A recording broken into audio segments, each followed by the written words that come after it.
This is Chuck Harris with Cross Trails Cowboy Ministries. You know, Rancher Bill had a big ranch out in the middle of pretty much nowhere. He only had a few neighbors. Well, one day he was out burning a little trash for his wife, and a spark left the trash pile and went and found his hay barn and caught the thing on fire.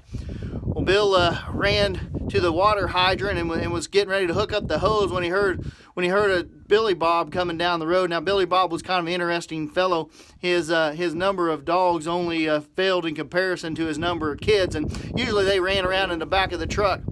So anyway, Bill knew he was going to need some help, so he ran out to the road and started waving Billy Bob in, and man, Billy Bob didn't miss a beat. He comes sliding around there, didn't even slow down, ran straight into the barn, and poof, fire and smoke come flying out of the barn, and Billy Bob and his family gets out and they're stomping the fire out. They take their shirts off and they're beating it out, and they get her all put out, and they walk out of the barn, and Rancher Bill, of course, he is flabbergasted. He says, "Billy Bob," he said, "man, I can't thank you enough." He goes, "But what possessed you to drive right in the middle of that fire?" And Billy Bob said, "Well, I guess it's time for some new brakes on the truck." You know, sometimes we're thrust into situations that we're not quite ready for, right?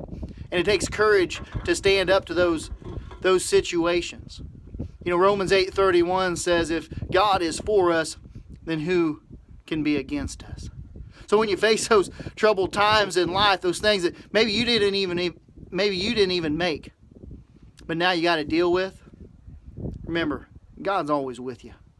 That's all I got. Sermon in a minute.